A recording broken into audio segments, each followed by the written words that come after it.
SMS medical college में मरीजों को सुपर स्पेशलिटी की हाईटेक चिकित्सा सुविधा देने का दावा कुप्रबंधन की भेंट चढ़ता नजर आ रहा है। कॉलेज प्रशासन ने 200 करोड़ रुपए की लागत से बने सुपर स्पेशलिटी ब्लॉक को 1 साल पहले शुरू तो कर दिया, लेकिन अभी तक गैस्ट्रोलॉजी, यूरोलॉजी, नेफ्रोलॉजी जैसी गंभीर बीमारियों के मरीजों को इमरजेंसी की सुविधा तक का इंतजार है।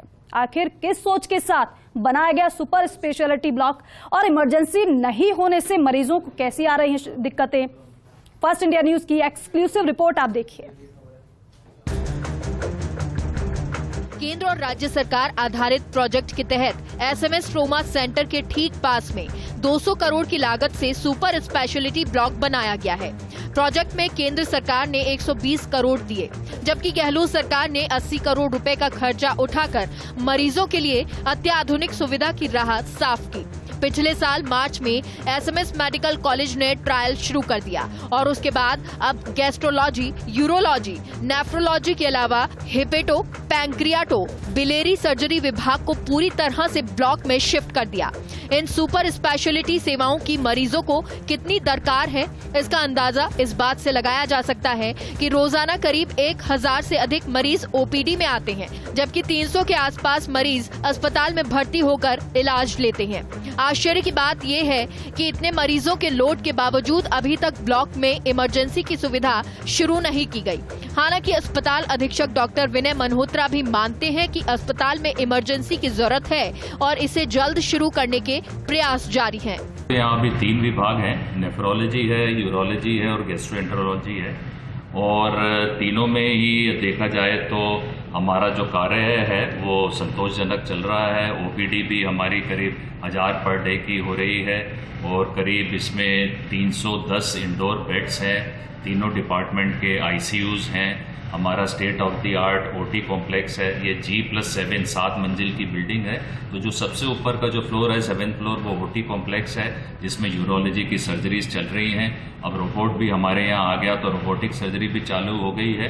तो ये जो आपका कहना है कि इमरजेंसी यहाँ होनी चाहिए, बिल्कुल, क्योंकि अभी जो हमारे इमरजेंसी के मरीज हैं वो एसएमएस हॉस्पिटल की इमरजेंसी में जाते हैं, वहाँ से फिर हमारे यहाँ रेफर होते हैं। हमारे डॉक्टर्स वहाँ जाके उनको पर्याप्त सेवा देने का प्रयास तो करते हैं, लेकिन हम इस बारे में सोच रहे हैं कि इमरजेंसीज जो हैं वो यहाँ इसी बिल्डिंग में ही हम डील करें।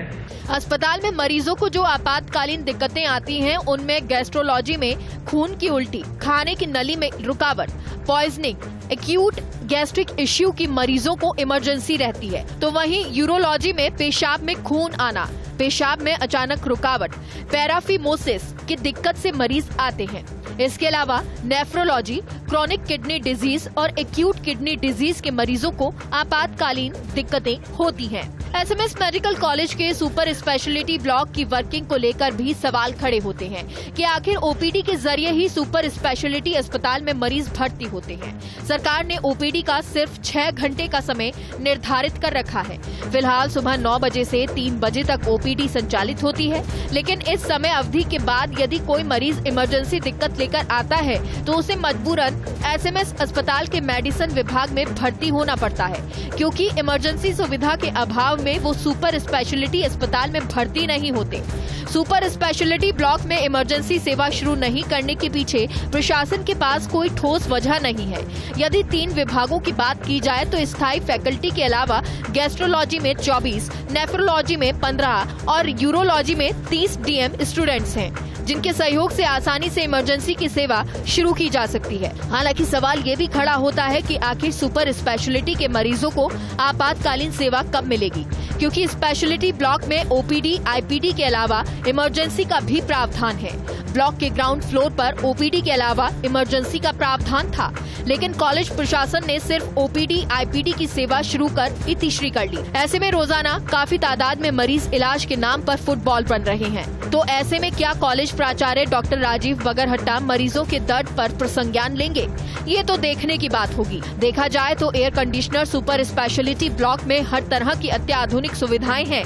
रोमा सेंटर के ठीक बगल में 10 मंजिला भव्य इमारत बनाई गई है।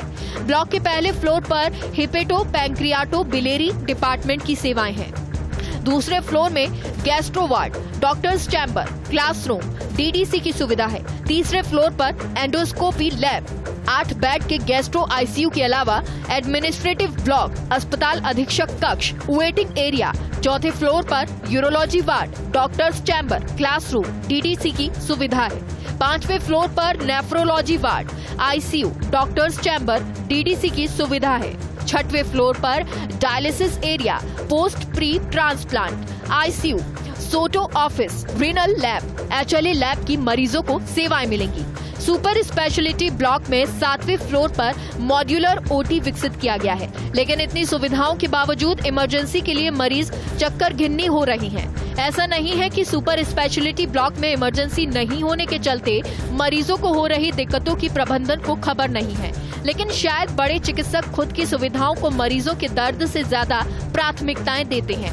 ऐसे में अब देखना होगा कि आखिर कब कॉलेज प्रशासन इस कुप्रबंधन को खत्म करके मरीजों के दर्द पर ध्यान देगा। Vikas Sharma, first India news, Jaipur.